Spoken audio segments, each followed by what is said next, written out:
कि यादव जाटव को कथा कहने का अधिकार नहीं है, कथा सुनने का अधिकार है। मैं शंकराचार्य जी से कह देना चाहता हूं कि जिस दिन इस मुल्क का 85% बहुजन समाज है, जो दलित पिछड़ा है, शोषित है, जिस दिन छोड़ देगा आपका कथा सुनना, उस दिन आपको रोड पर आकर उतर के भीख मांगना। आपकी रोजी रोटी इसी समाज से चलती है। तो बहुजन समाज के जितने भी महापुरुष हैं, उन महापुरुषों ने बहुत समझाया बहुजन पिछड़े समाज के लोगों को, दलित समाज के लोगों को, कि जिस धर्म में आपका सम्मान नहीं, जिस मंदिर में जाने से मंदिर अछूत हो जाता है, मंदिर अपवित्र हो जाता है, भगवान अपवित्र हो जाता है, तो मत जाइए, छोड़ दीजिए उस धर्म को। अगर यादव समाज के अगर कोई कथावाचक है, अगर वो कथा कह रहा है, तो उसमें कौन सी आपत्ति होनी चाहिए? इसका मतलब कि ये जो समाज के वहाँ जो लोग थे, उनके अंदर एक नफरत भरी है जाति के नाम पर, जाति के नाम पर, कि एक शूद्र समाज का, एक पिछड़ा समाज का व्यक्ति कैसे वेद पढ़ेगा, कैसे पुराण पढ़ेगा। और इन्होंने जो घृणित काम किया है, सोचिए कि उसका बाल का मुंडन कराना, और उससे भी घृणित, मतलब कि पेशाब छिड़क कर जो है शुद्धिकरण। बताइए कि मतलब घिन आती है ऐसे लोगों से, कि इस मुल्क में ऐसे भी लोग हैं। ऐसे लोगों को तो अगर काला पानी की भी सजा दी जाए तो वो भी कम है। दोस्तों, उत्तर प्रदेश के जो जिला है इटावा में गंभीर मामला होता है। वहाँ एक यादव समाज के दो कथावाचक हैं, किसी ब्राह्मण बस्ती में जाते हैं, कथा कहते हैं। लेकिन एक यादव समाज होकर कथावाचक कैसे कर सकता है, इस मसले पे पूरा विवाद बढ़ जाता है। वहाँ के ब्राह्मण समाज उस कथावाचक को पकड़ते हैं, मुंडन करवा देते हैं। मुंडन तक ही नहीं करवाते हैं, मामला और आगे बढ़ जाता है। मामला यहाँ तक बढ़ता है कि एक ब्राह्मण महिला पेशाब कर देती है, और उस मूत्र से उस यादव जी का शुद्धिकरण किया जाता है। और इस मसले में पूरे बिहार में, पूरे देश में भूचाल मचा हुआ है। इसी मसले में बात करेंगे। हमारे साथ बहुजन समाज पार्टी के प्रदेश के महासचिव हैं और रामगढ़ विधानसभा के पूर्व प्रत्याशी भी रह चुके हैं, महज कुछ वोटर से हार गए थे। इसी मसले में बात करेंगे इटावा वाला मामला से। भैया, जो इटावा वाला मामला हुआ, पूरा देश में माहौल गर्म है, तमाम लोग बातें कर रहे हैं, इस पे क्या आपकी क्या राय है? देखिए, जो इटावा में जो मामला हुआ है, वो तो जो कृत हुआ है उसकी जितनी भी निंदा की जाए उसकी कम है। मतलब जितनी भी निंदा की जाए, इस मुल्क में आजादी के इतने साल बाद भी अगर किसी के साथ जाति के नाम पर, धर्म के नाम पर अगर अत्याचार हो रहा हो, और इतना घृणित कार्य, सोचिए कि एक यादव समाज का, एक पिछड़ा समाज का कोई कथावाचक है, या कोई दलित समाज का है, तो इन लोगों को मैं कहना चाहता हूं कि आप भारतीय संविधान को पढ़िए। बाबा साहब ने जो संविधान में जो अधिकार दिया है, अनुच्छेद 14, 15, 17 में जो दिया है कि जाति धर्म के आधार पर किसी के साथ आप भेदभाव नहीं कर सकते हैं, सबको अपने धर्मों को मानने की आजादी है। तो इन लोगों ने जो कृत्य किया है, तो मैं तो उत्तर प्रदेश के सरकार से अपील करता हूं, मांग करता हूं कि जो लोग भी इस कृत्य में शामिल हैं, उनको कड़ी से कड़ी सजा दिया जाए। क्योंकि ये जो मानसिकता है, मैं ऐसा नहीं कर रहा हूं कि पूरे ब्राह्मण समाज में ऐसे लोग हैं, लेकिन जो लोग इस मानसिकता से ग्रसित हैं, जो इस ब्राह्मणवाद मानसिकता से ग्रसित हैं, जिनको लगता है कि नहीं, हिंदू धर्म पे मेरा एक अधिकार है, कथा मैं ही बात सकता हूं, पूजा मैं ही कर सकता हूं, तुम सिर्फ सुन सकते हो। तो ये तो वो आदि काल के समय से वो जमाना था कि जब कोई दलित और शूद्र, कोई पिछड़ा अगर वेद सुन लेता था तो उसके कानों में जो है शीशे पिघला के डाल दिया। हम लोगों ने सुना था, हम लोगों ने किताबों में पढ़ा था कि ऐसा होता था कि कोई अगर शूद्र समाज का, दलित पिछड़े समाज का अगर वेद उसके कानों में चला जाए तो कान में शीशा पिघला के डाल दिया जाता। जो अगर वो मुंह से बोल दिया, अगर उच्चारण कर दिया तो कुछ जीवा काट दी जाती थी।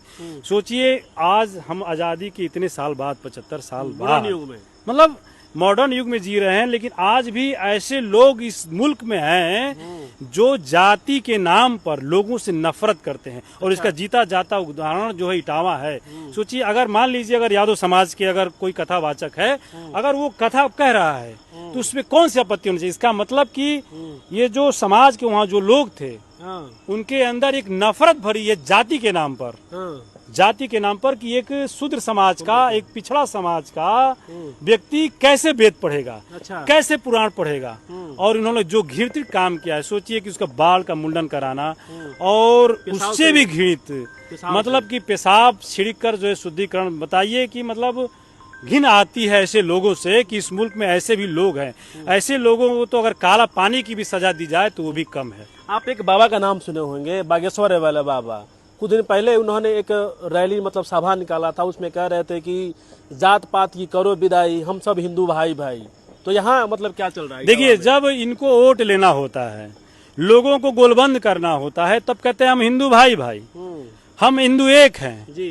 नफरत जब फैलानी होती है इनको, जब माइनॉरिटी के खिलाफ नफरत फैला लेती है, तब कहते हैं हिंदू एक हैं। और जब बात अधिकार की आती है, जब सम्मान की बात आती है, तब कहते हैं अरे तुम तो अछूत हो, दूर रहो, तुम अछूत हो, तुम शूद्र हो, तुम नान हो। हम लोग के यहाँ देहात में कहते हैं कि ननवा हुआ सर, मतलब अहिर कोयरी चमार डोम मुसहर ये सब नान हुआ, नान जात है। स्वर्ण को नान जात है। मतलब इनकी मानसिकता जो है ये मानसिकता है।